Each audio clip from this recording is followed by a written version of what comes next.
Assalamualaikum warahmatullahi wabarakatuh. Nama saya Lukina Zulfa dari kelas BKI 2A.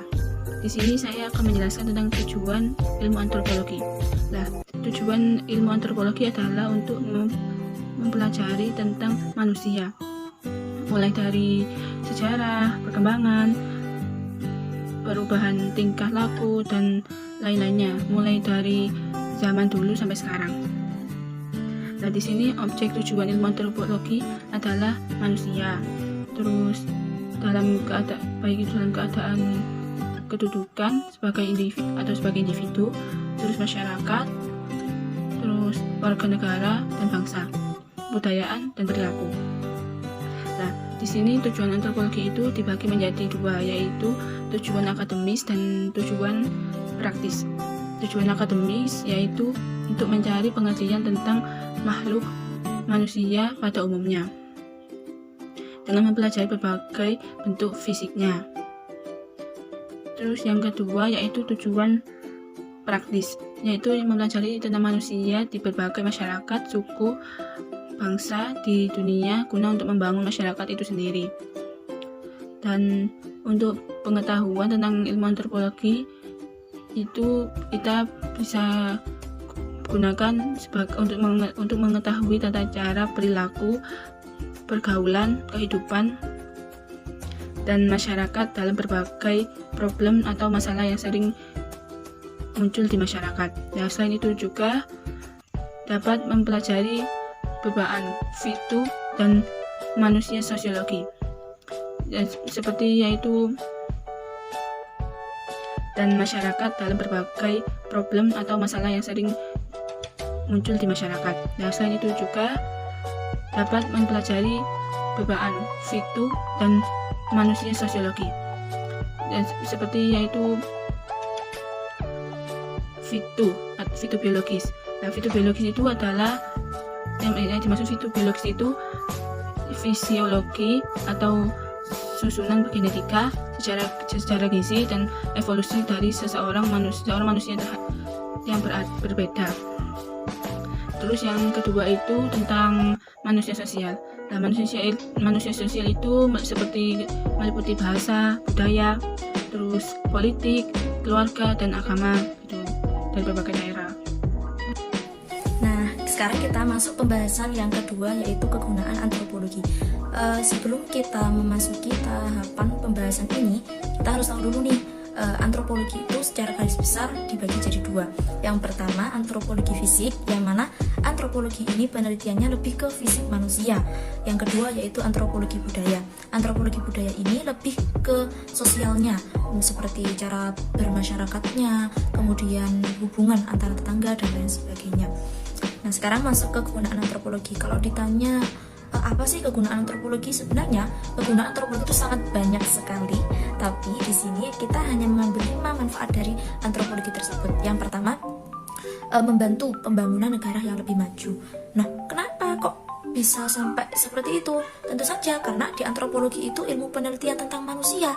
Nah, dari penelitian tersebut kita pasti akan menemukan evaluasi, apa yang kurang, apa yang harus diperbaiki. Dari situ contohnya kayak di antropologi pesantren nih. Nah, anak-anak yang masuk di pesantren kan otomatis ada evaluasinya, akan ada pembentukan sumber daya manusia yang akan menjadi lebih baik. Kemudian yang nomor 2 yaitu mengetahui kebudayaan dari daerah-daerah lain. Kenapa kok seperti itu?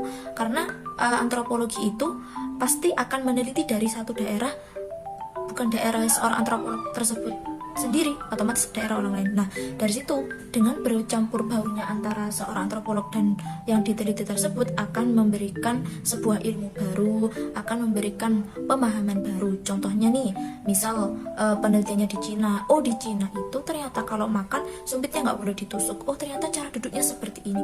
Oh, di Jawa ternyata kalau makan tuh saru kalau pakai cobek. Nah, seperti itu kita akan mengetahui, oh seperti ini di daerah-daerah lain. Kemudian yang nomor 3 ada manfaatnya lagi, yaitu timbulnya sikap toleransi. Nah, ini penting banget teman-teman. Kenapa? Karena di dalam antropologi tersebut, ketika kita sudah mengetahui perbedaan-perbedaan, kita akan lebih menghargai, oh ternyata orang masing-masing tuh seperti ini gitu kan. Dari ilmu-ilmu yang baru tersebut toleransi kita akan semakin tinggi. Seperti contoh kayak di Bali nih ada upacara ketika orang tersebut dewasa dikasih upacara lagi tersebut, toleransi kita akan semakin tinggi. Seperti contoh kayak di Bali nih ada upacara ketika orang tersebut dewasa dikasih upacara lagi. Di Jawa nggak ada, di Madura nggak ada. Nah dari situ kita akan menimbulkan sikap lebih toleransi, lebih punya banyak ilmu. Kemudian yang nomor 4, menjadikan kita lebih bersyukur. Kenapa kok kita lebih bersyukur dari antropologi? Iya, dikarenakan kalau di antropologi tersebut ketika kita sudah mengetahui banyak sekali ilmu, kita akan lebih bersyukur, lebih legowo. Oh iya, alhamdulillah ya, saya belajar antropologi, saya punya ilmu-ilmu dari Cina, saya punya ilmu-ilmu dari Jawa, dari Madura, ya seperti itu. Jadi kita akan lebih bersyukur seperti itu. Kemudian yang nomor 5, tapi ini nggak terakhir, tapi ini yang akan kita kasih. Yang nomor 5 yaitu lebih mudah mencari solusi dari sebuah permasalahan. Kenapa kok seperti itu? Balik lagi, karena antropologi tersebut itu meneliti dari manusia. Nah, dari permasalahan tersebut kita akan lebih menggali. Oh, kita harus mengambil dari beberapa buku, dari referensi.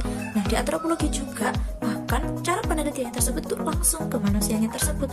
Otomatis kita cara mengambil keputusan, cara mengatasi masalah itu akan tidak terkesan gerusa-gerusu. Misal perbedaan bahasa di dalam satu daerah, di dalam satu negara. Kalau kita sudah mengetahui antara suatu perbedaan dari per daerah, kita akan lebih bisa mengatasi masalah tersebut dengan kepala dingin. Kemudian perbedaan apa itu kegunaan dan tujuan akan dilanjutkan.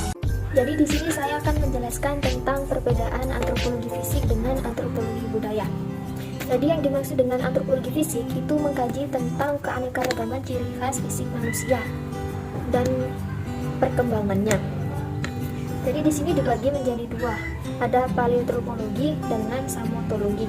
Jadi paleoantropologi adalah bagian dari antropologi fisik yang mempelajari asal-usul dan termasuk juga evolusi manusia berdasarkan bukti fosil yang ditemukan.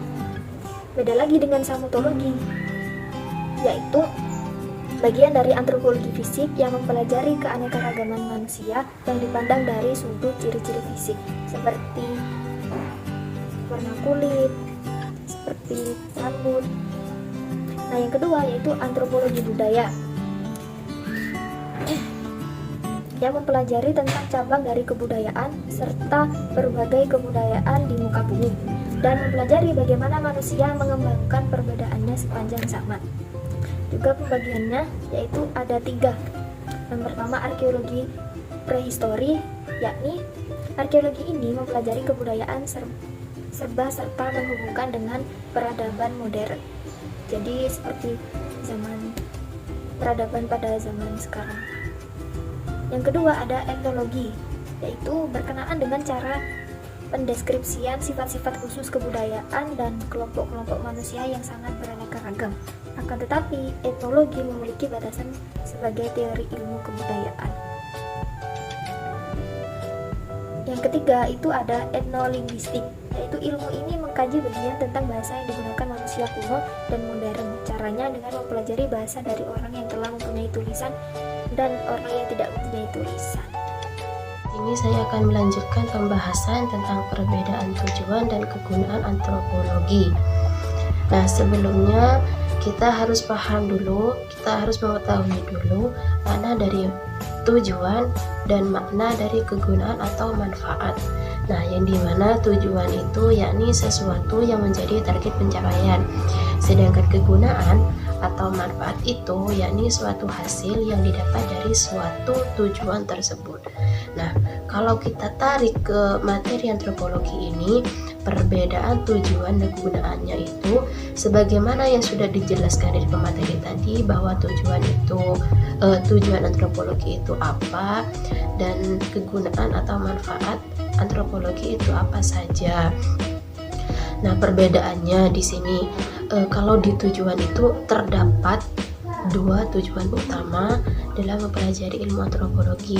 Yang pertama itu ada tujuan akademis dan yang kedua itu ada tujuan praktis. Nah, sedangkan di kegunaan ini atau manfaat mempelajari antropologi ini ada beberapa poin.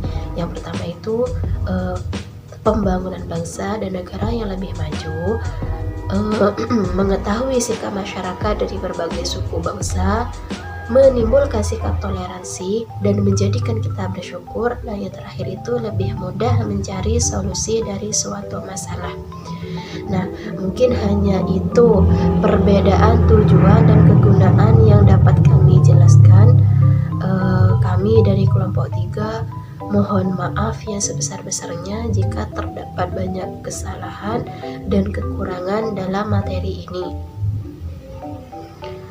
Semoga apa yang kita jelaskan ini dapat bermanfaat kepada kita semua. Sekian dari kami. Wassalamualaikum warahmatullahi wabarakatuh.